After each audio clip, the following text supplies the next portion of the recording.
It's Thursday. And we're tired. Very. No, I'm tired because you're tired. Yeah, it's tired in here. Again. Yeah, but it's becoming the tradition. It's Thursday, we're tired zombies and such. Yeah. And we get to talk about Walking Dead, which we kind of disagree on this week. Which, for lack of a better term, kind of livens things up. What? 34 seconds in, you already got like the super bad pun. Just putting that out there. I thought this show was really good for not a lot happened. We had a lot of character development, a lot of overdue character development, especially on Maggie's part after dropping off at the end of the mid-season finale with losing Beth and whatever. It's taken that whole break plus the Tyrese episode to finally see the impact of that on Maggie and the group in general. So I think basically any point we hit on tonight is going to be like, this happened with this person, this happened with this person, this happened with this person, and how they're all developing going forward. It's not the most exciting of episodes, but it's something we needed to do before they move on to whatever the next big hump or challenge is. Yes, hump. Yeah. Hump. Maggie. I don't care. She got pretty wet in that fucking rain scene. Well, you can't stay in the dry end of the pool. Like, what? Maggie. Wet. Wearing white. Just Maggie wet. Makes him wet. I will return the favor. Anyways, let's talk about something simple to start off with. A little bit of symbolism, a little bit of, even if you watched Talking Dead, which, you know, our direct competition for us, because we're at least as good as Hardwick, there's a little bit of a debate as to symbolism. The walker in the trunk. Everything in this episode was symbolism. Oh, it was. But I mean, specifically the walker in the trunk, which seemed like such a minor thing in the episode. It only lasted a couple seconds. But even I've been on Twitter and stuff like that, and so many people think that scene with Maggie and the walker in the trunk meant so many different things. So I'm gonna let you shoot on this first. What do you take from it? Honestly, I didn't really. I knew there was something there, but I didn't really kind of think about it. You didn't form an opinion on that particular Not really. thing. I'll tell you, if I was to think about an opinion on it, I think the whole thing would be like, okay, this person, why is she in the trunk to begin with? Yes. Thinking about Beth, when Beth was taken, she was put into a trunk. We can assume. Right. Because it was more or less against her will, so the trunk seems like the logical explanation. Now, what would happen if during transport something happened and she was stuck inside that trunk of the car and died and died and turned? Now, Maggie viewing this is probably saying, what if this was someone else in her situation that just didn't make it? Can I do this? Fair enough. I know there's a lot of... Did that hit your airwaves? No, mine... it might be a little bit more of a simplistic thing, but my view of it wasn't specific to Maggie. My view of it, at least for me as a person watching it, is right now, yes, they've encountered a lot of bad people, a lot of bad scenarios that didn't necessarily have to do with the zombies, but somewhere in the back of their head, it's like everything bad that happens now is because of the zombie apocalypse. Mm-hmm. So even Woodbury, to a certain extent, is because of the zombies, because without the zombies there would be no Woodbury, there would be no governor, etc., etc., etc. Mm-hmm. So all the bad things in the world can be traced back to zombies. What this did for me, because you never know how that girl ended up there. No. Like, she could have been in the trunk before. The one thing I that. forgot to mention was she was taken because she was handcuffed. She was handcuffed and gagged and whatever. For me, it was a very simple sort of wake-up call where it's not cut and dry. The world sucked before the zombie apocalypse. Yeah. And not every, like, it's one of the, you bring the human element into it. Not everything is because of the zombies. We had bad people before the apocalypse. And I think you need to have little things like that, because they especially in season 1, remember when they're all right before they see Carol and her husband and all that bullshit, there's all the ladies doing the laundry at the creek there, and they're all talking about what they miss. You know, one of them jokes that they miss their vibrator, one of them misses Facebook or whatever the hell it was. They talk about the pre-apocalypse now as if it was absolute fucking heaven. Mm-hmm. Whereas you need something like this to remind the characters and to remind the audience, no, the world sucked before. It's worse now. It's just a matter of perspective. It's a matter of perspective, and it's a matter of it's not night and day. Like we didn't come from here to here. We maybe went from here to here. Now this is still as bad as it is, but it doesn't seem like as far of a fall. Yeah. So it's almost a positive thing. Like, I don't know if that makes any sense. It does make sense. But it makes... It's not like you fell down a 70-foot hole and now you're stuck at the bottom. You fell down like maybe a little bit of a trench. You just got to climb your ass back. I maybe took a header out of your balcony and dust myself off. And maybe I've got a broken leg. Yeah. Herschel. Walk it off. Just walk it off. Hop it off? Step and a half. I only saw half the episode. All right, there, Governor. There we go. Great to see the governor back. Great to see the governor back last week. I just thought it was... Yeah, that was a little refreshing. I did like that too. Yeah. I'm not going to lie, I think we talked that to death last week. I mean, anytime you want to bring back Ghost Governor, it's fucking fantastic. Like I said, honestly, in that kind of sense, if I was a Ghost Governor, I'd want my fucking eye back. Well, okay. Here's the thing, you're a ghost, you can do whatever the fuck you want. Well, that's what I'm saying, like, really the governor, but the governor was not a ghost. The governor was, in this sense, he was a representation hallucination. He was a hallucination by Tyrese. And Tyrese only, correct me if I'm wrong, Tyrese met the governor after he lost his eye. So Tyrese never knew the governor with two eyes. I think he came in just before that happened. Because that happened well after that Tyrese and Sasha ended up going to the prison. Then once Rick kind of lost his shit, they ended up going to Woodbury. I think at that point, Governor still had his eye. Yelling at Ghost Lori, who, for a dead chick, had a pretty nice dress, and that's about it. We did see, and I mentioned this at the top of the show, we finally got to see Maggie kind of breaking down, kind of not really wanting to talk to anybody, wanting to... All the people that are really, really in mourning, like Maggie, Daryl, Sasha. Yeah. All the ones that we expect to see in mourning a lot are really trying to throw the walls up, really trying to be tough, really trying to push through, for the most part. Mm-hmm. The one exception I will get to later on would be the interaction between Maggie and Carl, which I really liked. Mm-hmm. But her interaction with the governor, or not with the governor, with Father Gabriel, I found really interesting, because you and I, and we were talking about this before we started recording.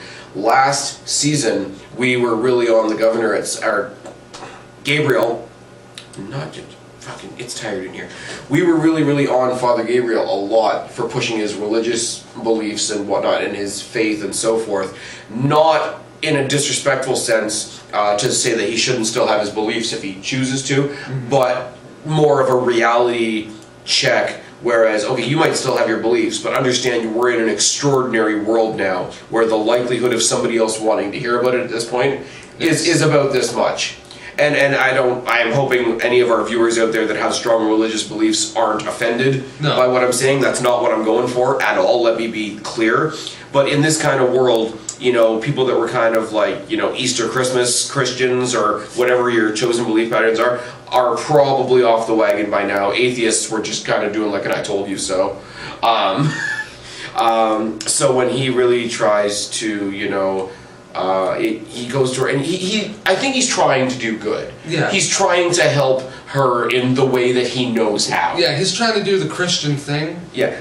But at the same time, I think you need more of a human interaction. You need more of a human support at this point, especially when her faith is pretty much gone, and she basically says that to him. Yeah. And she basically says, you know, I'm not a person of faith anymore. I was. My dad was. Look where it got him. You know, sort of the cliche, you know, God is dead to me type thing. And at the time, at the beginning of the episode, Gabriel, you can see Gabriel, and we've questioned Gabriel since he's been introduced to the show, but he's what his position is. Well, not really his position, but like how useful he is, how trustworthy he may or may not be, how good a person he really is or isn't. But you can really see at that particular point. I like the actor that plays him. I'm getting to like him more and more as we get into this season. But you really see that punched him hard, and it she kind of said to him what we were trying to say as viewers last season. It's like, get over it. You might still have your beliefs, but you're in the minority now. Yeah. If you choose to hold on to your beliefs, you're in the minority now. And she really does do that. And later on, when they're eating the dogs and such, which I'm going to get to in a minute, he kind of has that quintessential symbolic, the collar goes into the fire, that, abandoning of his faith, and you want I don't think it's, I honestly don't think it's anything of him abandoning his faith. I think it's him abandoning the representation. He can still have his faith, but at the same time, he's kind of realizing this is what I have to do to survive. He comes across to me as, okay, this is how bad it is. We're losing everybody, and we're homeless, and we're fucking eating a dog barbecue. He's at least questioning his faith, because up until this point, like, it's been his life raft. It's been what he's been clinging to. Yeah, he didn't want to do anything drastic because of it.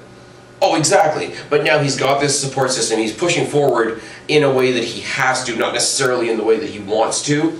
And I think because he has that to fall back on now, he's got this group that has, at least for the most part, accepted him and brought him in for however long he lasts. He's got that to fall back on now, so the faith that he may or may not be questioning now, he might not need to lean on that as much anymore. And that's a lot of interpretation on my part. Yeah. I know that. But, everybody needs to lean on something. But, even a healthy person doesn't need 3 crutches. Like, no. If you were leaning on faith because it was all you had, well, now you've got this big supportive group now. It's not all you have. So now you get to reconsider whether you still need it, whether you still believe. And could he have an epiphany and grab onto his beliefs once again? Absolutely. And with the way his character's going, I wouldn't mind that whatsoever. But to at least have him question it, to have that, I don't know what the word I want to use, that certainty crumble a little bit. I won't say he totally abandoned his faith. Maybe that was an overstatement, but his certainty has sort of crumbled. Yeah. And it's good. Assurance. Yes.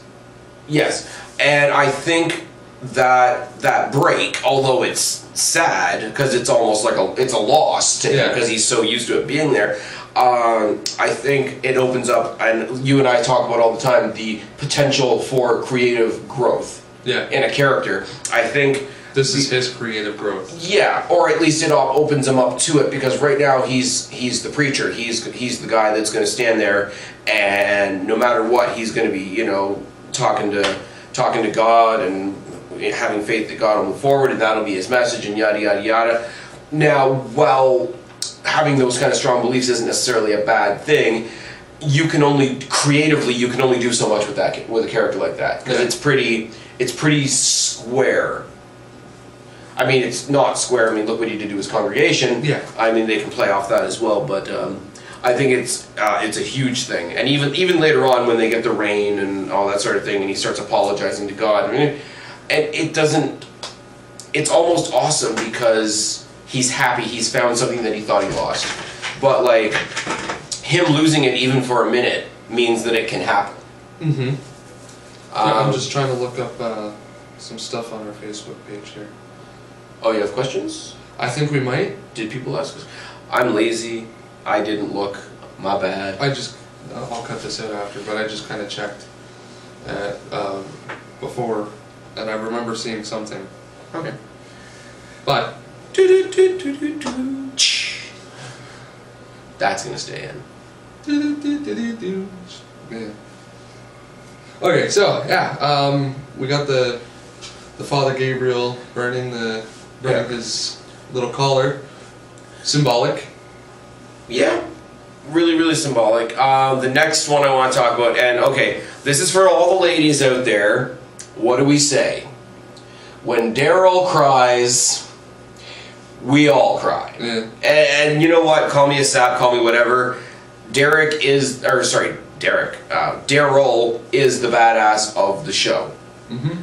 Michonne is in her own way, but Michonne has weaknesses to a certain degree, and we've seen them. Daryl is the quintessential badass. So it's one of those, like, as the audience, you're one of the group.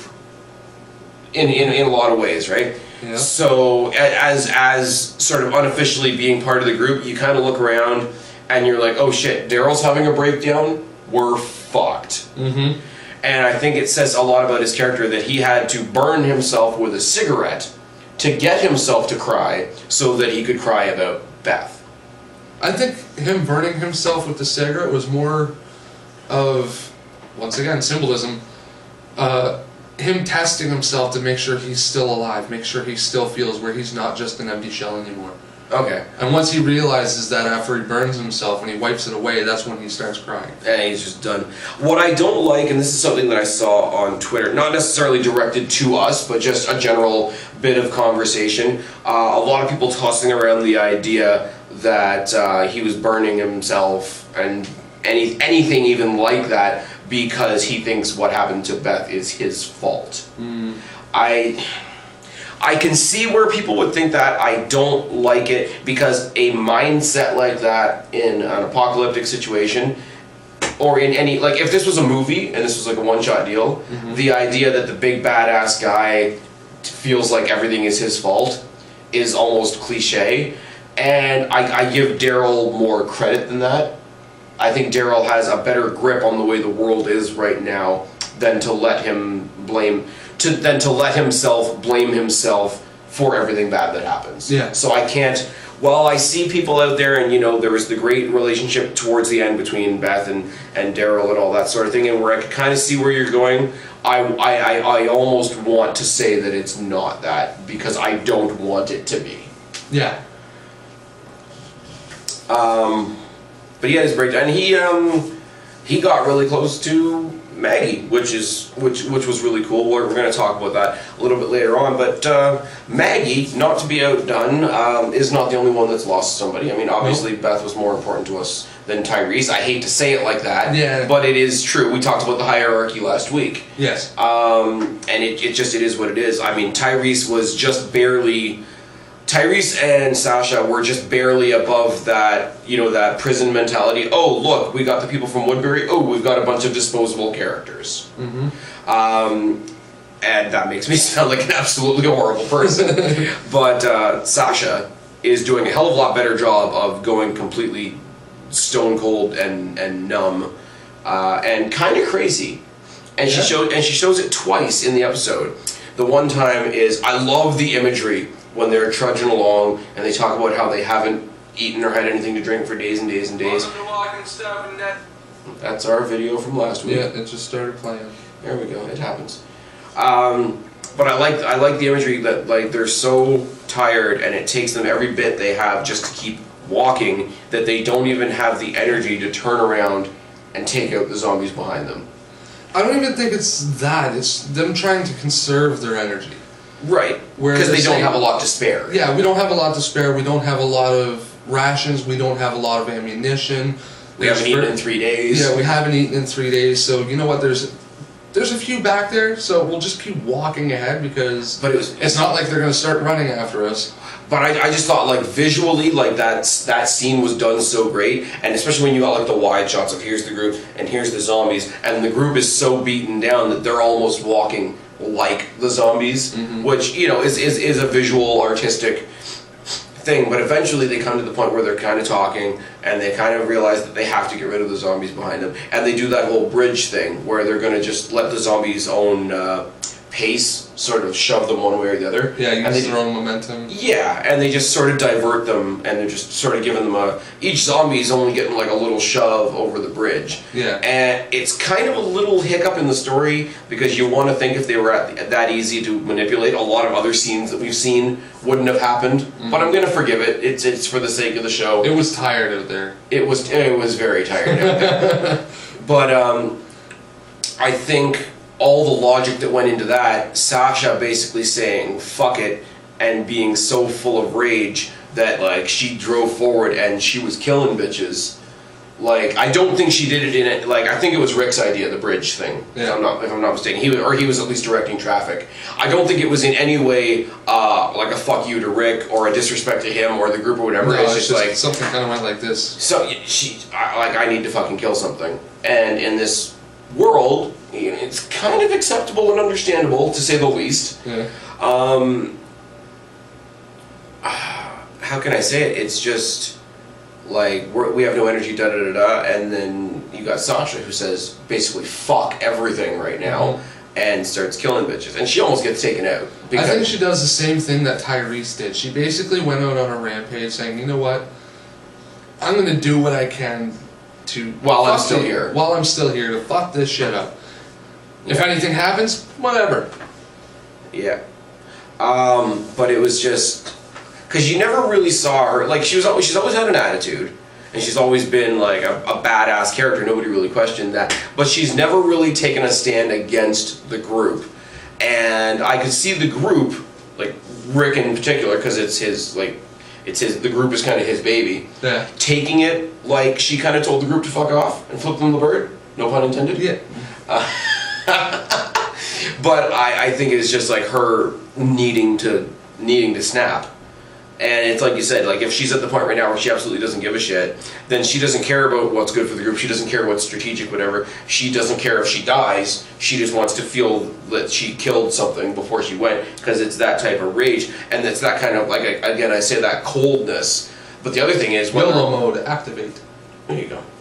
But the other scene I was going to say that I thought was even more so, it was a more subtle scene, but it was more impactful in that regard, was when they're all sitting at the side of the road and they're talking about how they're going to find food and whatever, and then the hounds come out of the woods there, yeah. And the rest of them are like all kind of, what the fuck is this? And she's just like... Well, they'd seen they were dogs and they're like, oh shit, we gotta fucking stop this, and then all of a sudden Sasha's like, you know, nope.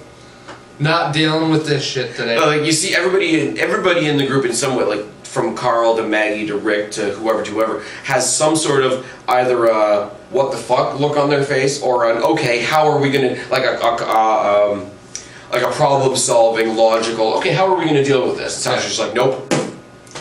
And that shows you where she's at. Like she is the quintessential cut and dry person in the group right now. Yeah. It's like, you are not one of us, you are not human, you don't need to be here, fuck off. And it makes you think that either she's gonna be a danger to the group, she's gonna be kicked out of the group because she's a potential danger to the group, or she's just gonna get herself killed. Mm-hmm.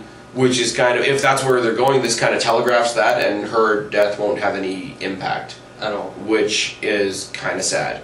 Because as we talked about last week, again, I want to go back to that, she doesn't have any connections right now. They tried to fix that at the end of this episode, but she doesn't, her connection was Tyrese. Yeah. Tyrese connected to the rest of the group. He was the one that brought Rick his daughter back. He was the one that... He was the outlet. He was the outlet. He was the one that was more of the peaceful guy. I mean, as unrealistic as that is in the zombie apocalypse. Mm-hmm. But like, if they were all going to fight, he was the one that would stay back. Keep an eye on anybody that was injured. You know, watch out for Judith. Make sure she doesn't make any noise. Make sure she's safe. He was that guy, and he could be a fucking brick shit house if he needed to be. Yeah.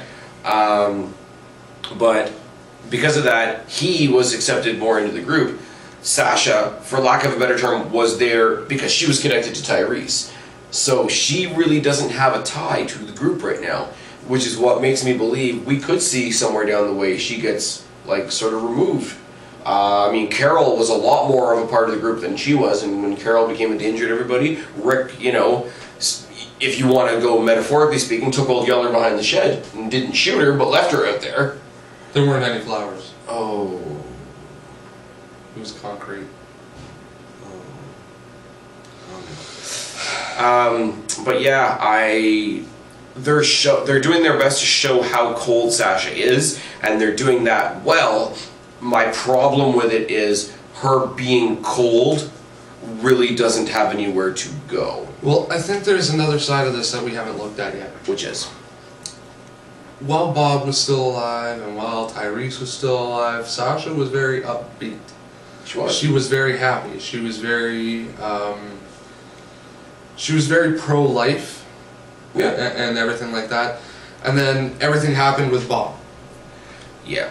That kind of put the crack. That put the crack in the canoe. And then Tyrese was Tyrese. I wouldn't say Tyrese just yet. When she seen that the cop from Slab City, who was named Bob, and she got all sentimental with him, and look what happened. Yeah. Strike 2. The world sucks. World sucks. People are in trunks. Then Tyrese dies. Strike 3. Fuck everything. I'm done. Yeah. This is my fuck bucket. You want to see how empty it is? It's gone. The abacus to count the fucks I no longer give is huge. The problem with it being, though, is if she's going to go all badass and rogue and kill everybody, they already have Michonne for that. Yeah. In the cast, and I'm not talking about in the group, but I'm talking about in the cast, in the dramatic structure of the show and how everybody's roles fit together. They already have somebody that is that. Yeah. So but if they try the personality of one person. It's true. It may be a storyline, but I mean, like, realistically, something like this happens to someone, they're going to do that regardless of whether or not this person position. Yeah, unfortunately, with the way the show is, and sort of like we've got our hierarchy of badasses. Like the biggest one that I actually have people argue with me on Twitter about is like Daryl. Like I think it's a sure thing. Daryl's more of a badass than Rick. Country Mile. Yeah. Country Mile. Michonne can't be touched. Like, if you try to make Sasha into more of a Michonne type character, you're going to have fans on Twitter calling her Michonne Jr. or some shit like that. And people won't be able to connect with it. And I think the more people can't connect, the more they will disconnect. And like I say, when they try to ramp up to the next big emotional moment, which I think right now is going to be Sasha's death, not to be rude again, but nobody's going to care. Yeah. Which is so they have it's going to have an impact, but it's not going to make. Yeah, it's going to be one less member. It's a drop in the water. Yeah, it's okay. We've reduced in numbers by 1. Like it's going to be that. So as I say right now, they've chosen a direction. They've chosen to make Sasha very, very cold. They've done that very well. Like I say, two specific moments in this episode where they do that. But where do they go from here? I don't think they have very far to go. The stranger that shows up at the end, because we do have the bonding moment between Sasha and Maggie where they find solace in each other. It makes the most logical sense. They've both just lost a sibling. It's all good. They're having their bonding moment, and Aaron shows up. Who? The dude at the end. Oh. Who looks far too clean and pressed for the fucking zombie apocalypse. Yeah.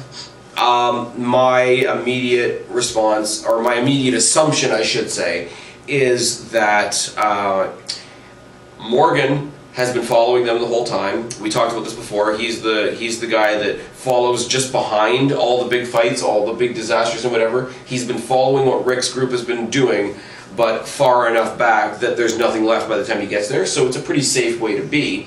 Now, if he's established his own little group or civilization or whatever, and this guy is like, say, a scout for that group, that's the only way that I can realistically swallow this brand new guy showing up and saying, where's Rick Grimes?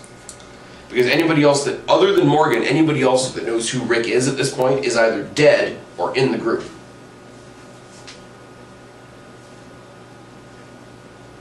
There's nobody else out there. Did everybody from Terminus die? I want to say yes. I want to say, and the only reason I can't be sure is because the characters from Terminus didn't last long enough to be distinct enough for me to remember who each one of them were. This is true. Which is unfortunate. That's a possibility, is that it is someone from Terminus, because we don't know who they are yet. It could be Morgan. But I don't know. I think it's going to be someone completely different. Really? That may have known Rick from before everything. There's that, or I have a really, really, really out there possibility, And this is straight out of fucking, what's it called? Oh, what's the zombie movie with Will Smith? I Am Legend? Yes, I Am Legend. Remember when he goes out to that dock at the same time every day at midday and puts out a Mayday signal? Someone may have been listening to his walkie-talkie. Somebody might have been listening to his walkie-talkie when he first left Morgan in whatever city or whatever little town they lived in and went towards Atlanta. He was communicating with Morgan for the first little while up until the point where they left the campsite and were moving on to the farm, I believe. Yeah. That was when he lost the walkie-talkie, whatever. If somebody somehow caught any of that communication and managed to, through some sense of logic, follow Rick and the group to this point, and it has nothing to do with Morgan, and it's just because, hey, we heard a voice out there, we knew we weren't alone, we knew there was somebody else out there with a group named Rick Grimes, it would be incredible. I mean, you'd have to be really careful that it doesn't seem entirely out of this world because there's little strands of possibility there. You put them together the right way, that story could be amazing. I would be very worried about a story like that feeling, okay, it's the zombie apocalypse, so this is going to sound funny, but there's a way you could do that and it could be really awesome, and there's a way you could do that where it would seem entirely far-fetched. Because then you've got this guy in whatever group he's part of, and you've still got the X factor, which is Morgan, which we don't have any idea what Morgan's impact on the group is going to be yet. Not yet. He's, like we said, he's been kind of trailing behind. So we don't really know what's been going on. He's been following Rick's group, but he's made no attempt to communicate with them. No, and that also makes me wonder because there's always these symbols etched into the trees. And I originally thought they were leaving Terminus. Or out of Terminus. Or they were a form of communication that he previously knew about, which could lead to this group that this Aaron dude is from. Yeah. That could be a form of their communication that Morgan picked up. Which we're examining more and more and more the idea that this Aaron and Morgan. Keep fucking doing it. Yeah, turn your volume down, dude. That way if it plays, then, you know, things are things. I was going at the beginning of this conversation, I was thinking that that Aaron was part of a group with Morgan. We're, just in this conversation alone, we've brought up more possibilities where they could be entirely separate entities, which then brings the question to point, is if they are two separate entities, which one of those separate entities left the bottled water in the road? Yes. Because all it said was from a friend. And then there was... Now, a friend isn't necessarily somebody you know. A friend could be somebody that simply wants to be your friend. Yeah. But that leads us into the water bottle, like, ultimate test of will and logic there. Like, you're starving, you're thirsty, you haven't had anything to drink in 3 days. Do you die of thirst or potentially poison yourself? Right. Eugene tried to take one for the team, and Abraham basically swatted it out of his hand. I think it's kind of cool that we see a thing with and you might disagree with me, and feel free to do so. Even though we found out now that Abraham's mission to bring Eugene to Washington is kind of pointless now because I'm not a scientist, I just know things. I think there's still a little bit of leftover. Abraham is still Eugene's protector to a certain degree. Because no matter what, the time that they've spent together before everything happened up until now, that's all he's known. Yeah, there's got to be that Eugene himself is not a strong person. Yeah, Abraham's got, even if Abraham hates him now, which you couldn't really blame him. Nope. But even if he hates him now, you got to see with his own, with his army skills and all the attributes that he has. Even if it's from a cocky perspective, he has to look at Eugene and be like, yeah, without us, this guy would be dead. Mm-hmm. And he does, Eugene is a brilliant guy, mm-hmm. has a lot to contribute to the group, just not the specific knowledge that he claimed to have. Yeah. He taught them, what's... The battery... That wasn't what I was thinking. I can't think of her name, ever. Abraham's girl. Ramirez? Something Ramirez. Like, she was talking at one point, and she was showing Maggie, hey, Eugene was the one that taught us how to filter water. Check this out. Yeah. And they made it out of the bottles and the rocks and that sort of thing. So he has survival skills to contribute to the group. He has knowledge that he can contribute to the group. I don't know how much he's going to do in a fight. Not much. I mean, Tara, we saw Tara last season sort of getting him ramped up and at least willing to fight, and that's half the battle right there. If you don't have the balls to pick up the gun, you're not going to shoot anybody. Exactly. But I think the dynamic between Eugene and Abraham is really, really cool. And when you saw him swat the water bottle away, it made me think of a parent like swatting their kid's hand away from the stove. Yeah. Like, it may have been violent or rude or done in a mean way or whatever, but it's for the good. It's like, I'm going to protect you from yourself. Which I thought was a really cool thing. So I think that's what Eugene was doing too, because he even said it was insurance. Yeah, he was totally willing to take one for the team to see if the water was worth drinking. Because I don't think he has a very high opinion of himself. No, his self-confidence is in the toilet. So I think he would, in his own head, unfortunately, be thinking something along the lines of even going as far as to say, hey, maybe I'm expendable, and if I can do something for the group before I go, hey, if the water's poisoned, let me be the one to find out. Yeah. Which is, That's exactly what it was. Yeah, it was him being a martyr to a certain degree, but at the same time, the group doesn't want to lose him. No. Like, he might not be what they need.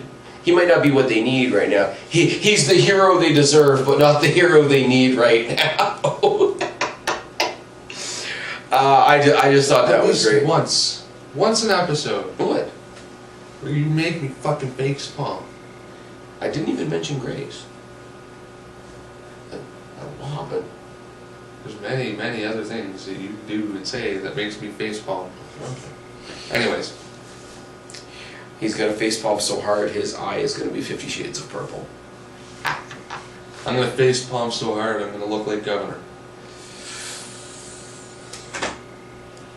You're gonna face palm so hard we're gonna call you Harvey Dent? Yeah, that's a thing. Rick's speech to everybody in the barn.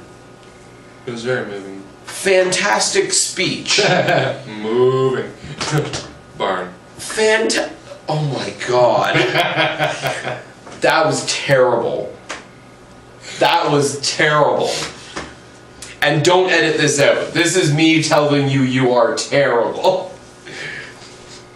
Great speech. The show's fucked. Great speech, moving speech, everything that needed to be said at the moment. Up until We Are the Walking Dead. Fuck off. Roll credits for anybody that watches Cinema Sins out there.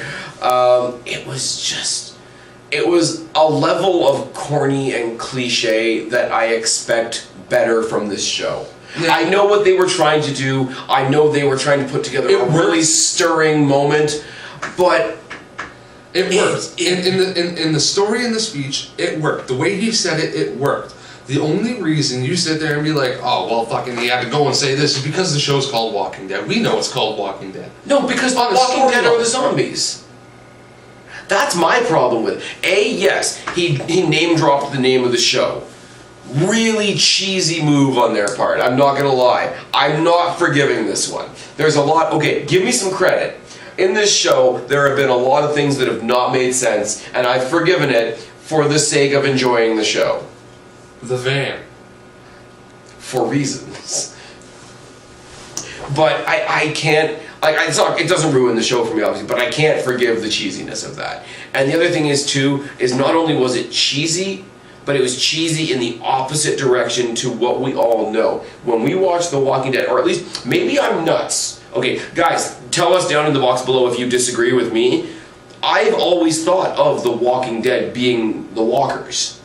Yes, just by definition, the name Walking Dead. Zombies. Zombies are dead, they walk. Yes. By definition. But the way he was describing it in his speech, we're saying that we contain this virus. No matter what happens to us, we die. When we die, we turn into these things. So no matter what, just by definition, bringing us down to the lowest common denominator, we are the walking dead. Which is why I go back. I love that they keep going back to this when Daryl's trying to get somebody up off their ass and do whatever they need to do. His response is always, "We're not dead yet." Yeah. And I just, for what was otherwise a really motivational, let's all get up off our asses speech, the ending was just. I'm sorry, and I know you. I know it's like you're saying a dead baby joke at church at the end of the sermon. When a baby just died. Yes. Yeah. Here's my thing. And this is the only way I can describe it. I know not all of you guys watch wrestling out there. That's fine, whatever.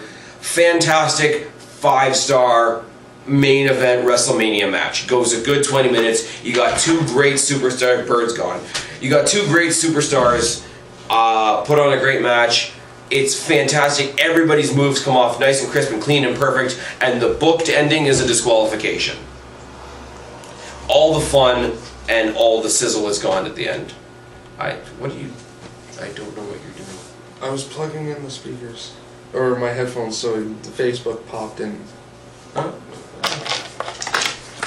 This is why Bird's the tech guy. He's on a union break. I'm on a union break. There we go, that's the thing. You're probably going to edit that out, aren't you? No. Okay, good. Like I say, fantastic speech, and most of Andrew Lincoln's speeches in this show are fantastic.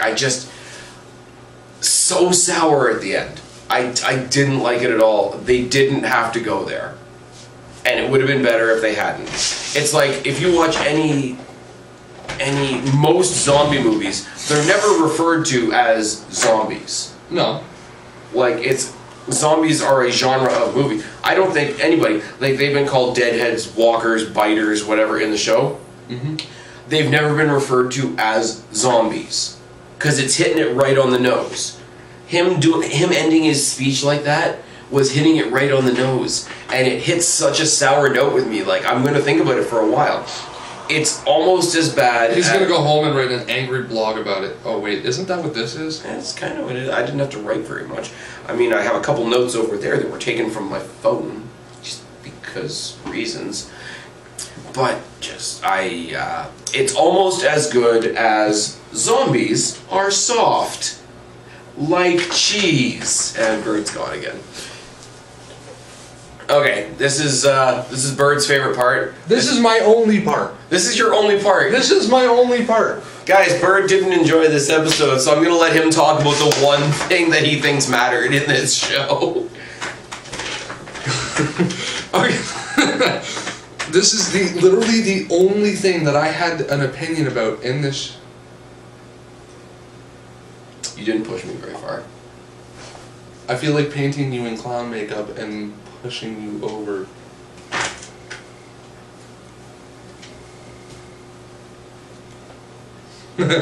Anyways, this is literally the only thing that. Stop that! The only thing that I had any form of an opinion up until, hearing his opinions, that I really had about. It's the only thing I thought about. I can only think about whatever. I'm probably gonna say it outright, man. Before we had this conversation, this is the only thing you thought mattered. Yeah. Thank you. Fair. Words form sentences that I cannot physically say. For reasons. Anyways, the entire episode was a bore. I found it an absolute snorefest. Like, yeah, it was all development and it was all speculation on and perspective of what was going on inside the episode, but this is the only thing that literally stood out as the main part of the episode. Oh, I don't think this episode was exciting. I just think it was necessary and very well done. Oh, yeah, it was necessary, but it's the one day of the week where I'm like, yeah, it's Sunday, it's 9 o'clock, let's watch Walking Dead. What kind of fucking episode is that? You got to see some dead dogs. I got to see some dead dogs. Woo! You know what I did Sunday? I saw dead dogs. I really wanted them to do like some Resident Evil zombie dogs. When I watched that episode, I think it was the Doberman. Even Kyle's shaking his head and he's not even in the show. Fuck that shit. Bet you didn't know we had a studio audience. Coming from our live studio audience! Of one. That's not because right. siblings. Oh! Anyways, See, you shoot Everything about your this- brother too much, you end up hurting yourself. It's karma. this entire episode has been nothing but a snort fest, but this particular scene right here, everybody's all down and everybody's all depressed and everybody's thinking, you know what are we going to do from this point? Everybody's dying around us and we're just in a big pile of shite.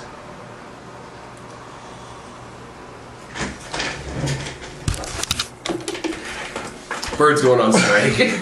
We're in this big pile of shit. And with everything happening, I think it was Daryl that went to the door. It was Daryl and... No, Daryl was the first one to go to the door, and Yeah. then Beth seeing what was going on. That's dead. Maggie seeing what was going on, or We Sasha. could use Whoever. Beth, People we could use seeing Beth things. as we could use Beth as a door brace. Yeah, I'm a bad person. It happens.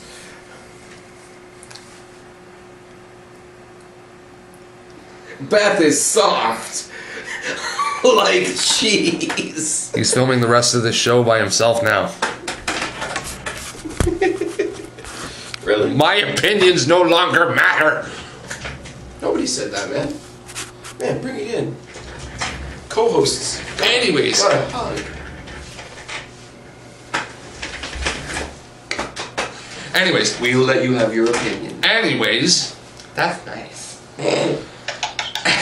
Anyways, everybody, one by one, essentially seeing what was going on. But Daryl was the first one to sit there and go off for a walk. And he went to the barn door, seen it was raining, thunder was going on. It was getting really, really bad. And then he looks out and he sees all the walkers out there. And there's a lot of them. And they start coming towards the door, so he starts bracing it. Then everybody else kind of sees everything and joins in, and there's a bunch of lighting effects with lightning and then the sounds of zombies, and everybody's emotions are being pushed into this door. And it's just kind of everybody kind of sitting there going, we need each other to survive. It took all of us to hold this door, so it's going to take all of us to survive. Very good. Sentimental. Now, can I give you a counterpoint? Sure. All of that emotion that you just talked about would not have been nearly as effective if we hadn't taken the time and done some of the boring stuff, like watching Daryl go off and have his breakdown with the cigarette burns or whatever, like seeing Sasha and having her conflict, like Gabriel giving up on his faith, like Maggie sort of shutting most of the world out, like whatever. If we hadn't seen how far that these guys have all stretched out, if we hadn't seen how depleted they were and how exhausted they are and how like each one of them in their own way is about that close to giving up, them coming together at the end. Yes, in that without thing, all of that, this would not have been possible or made sense. or just been as most powerful. sense. Yes, but everything leading up to it made it just like that. Okay, bam, right in the fields. We need each other. Slow burn. It works. Would you like some aloe? She promised. You know, there's creams for that. Anyway, if we want to hit symbolism on the head one more time, I do have to say the symbol of this entire episode was Maggie's music box. Because she got it from Carl, who, other than Judith, who's obviously not contributing much to the conversation right now, is the youngest one on the show, who sees, you know, this person who's pretty much family to her, completely broken. He doesn't have very much for her other than, hey, I found this music box. It doesn't work, but it's kind of pretty and nice, and you look like you need something pretty and nice. Is pretty much, I think, where Carl's coming from at that point. I'm not sure how to deal with emotions right now, so this is like my replacement for a hug. But no, it was cool, and you, like anybody else at this particular moment, I think Maggie would have told them to go fuck themselves. Like, you saw how she treated Gabriel, whose approach was bad, but who had the greatest intentions in the world, I gotta believe. Yeah. Pretty much the only one she wouldn't have told to go fuck themselves would have been Carl, because he's a kid, and you don't tell a kid to go fuck themselves, or whatever. And I think it was a great thing. She opens it up, she sees the little blonde girl inside, could or could not symbolize Beth or whatever, and that's fine, and that's cool, because you gotta figure Beth and Carl are about the same age. They would have bonded at some point over time. We have to assume that at this point. And then fast forward to the end of the show, the two closest people to Beth had to be Maggie and Daryl, and Daryl's the one that makes the music box work. Beth is the one that used to bring music to the group. Like, there's so much symbolism in that little trinket that Carl gave her. Fits. Well, Daryl can't fit with Maggie because there's a Glenn. For reasons. But no, in all seriousness, I thought the music box was a great symbol. I think it was it's like the barn door scenario. Yeah. Like, she would have only taken it from Beth at that particular, or from Carl at that particular period of time, and it only made sense that Daryl would be the one to fix it because of how close Daryl and Beth were, and the fact that it's a music box, and the fact that Beth was always the one singing, because Emily Kinney is an amazing singer. Everything about that worked, and I thought it was just great, and I thought it was, after the big symbolism of your scene with everybody coming together for the barn door, I thought it was a nice, sort of a more subtle way to end off the episode with, like, hey, the group is starting to rebuild. Yeah. They're all broken, but this is them kind of picking the pieces up. Broken people's pieces fit well together. There's our symbolism. There's my super sappy metaphor for the day, all right? I don't have anything else other than please keep commenting down below. I got Twitter, you got Twitter. I don't use Twitter. Okay, I have got Twitter. I have a Twitter, I just don't use it. It's on the end of every episode, but I very rarely check it. Yeah. I'll be honest with you. Come join us in the Walker's Den on Facebook. You're putting this stuff down in the description box below. Yes? Yep. Okay, lots of ways to get a hold of us, especially people, if you've got questions, if you've got suggestions, if you've got something different that you'd like us to see or do or try or anything along those lines. We're looking to get feedback. You said we've gotten a couple of questions from a couple of people, but on the whole, feedback has been kind of... It's been there. It's been there. I know there's a lot of people watching this channel that came over from my channel, which is mostly a wrestling channel, fine, whatever. To anybody else to any of those people in the wrestling groups, if you have friends that like The Walking Dead, bring them on over, spread the word that we've got a new channel over here now. I really appreciate it. I know Bird really appreciates it. I work hard on that YouTube. You're knocking it out with the editing because I've just been doing other things and stuff. I don't know, you got anything else? Who's the badass and who's the bitch? Who's the badass and who's the bitch?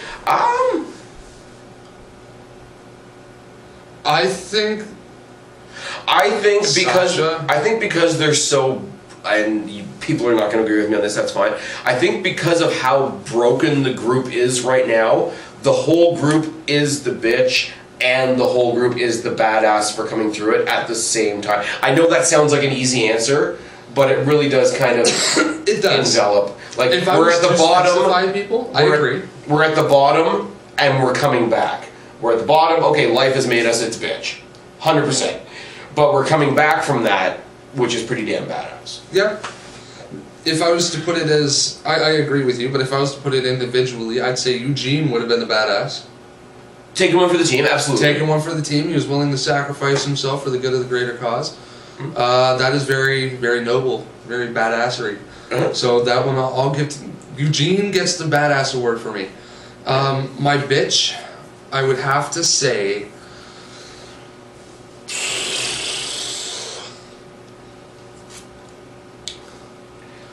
I'll say the Walkers. Yeah, I'll go with the Walkers on this one. There wasn't really that much of a bitch person inside the group at the point. Because they're all pretty I might say Sasha, just because she just kind of lost her cool. She kind of bitched out at that point. Not enough. Not enough. I'll say the Walkers only because, yeah, there was a big powerful moment at the barn door there, but still, realistically speaking, they were within a rickety barn door in the middle of shitty ass weather conditions. And before we end this, I want to talk about those shitty ass weather conditions. When they left that barn, it looked like a fucking tornado blew through there. Yeah. Well, there's several. Was there a reference to a tornado or not? Because there were several instances in the show, and I know it sounds like because Rick was talking about rain coming in. They've seen the clouds, and then they heard. But when they were looking at frogs at one point, and when they were looking at the frogs, there was a big trail dug in that dirt, and then later on in the episode, there was a brake line broken in the trees as well. So I really, it's almost like there was a tornado or a mild tornado mentioned that both of us might have missed, because like a regular rainstorm doesn't leave perfect trails through stuff. No, and it doesn't rip trees out of the ground either, especially trees that big. They look pretty. And I do want to say, and I'm not even making the joke this time, we've made the joke several times that zombies are relatively soft. Yes. Like cheese. Don't make me walk off early. You've done it like 3 times already. I'll walk out that goddamn door. Okay. I'll tell them that that secret you told me, well, I was supposed to tell anybody. So I'm sitting around. But like zombies are soft like cheese, whatever, right? So zombies manage to pretty much stay in one piece during a storm that tore up ground and tore up trees. And the barn. And the barn. I don't care how big that storm was and how many people were in that barn. That door shouldn't have stayed closed. No. The structure of the barn should have fallen apart. Like, we should have seen a wall fall over, obviously for storyline purposes and for the dramatic purpose of everybody working together to hold the door closed. It worked, but there's gaps, for sure. That is indeed it. That is it. That is it. Bye! We'll see you next time.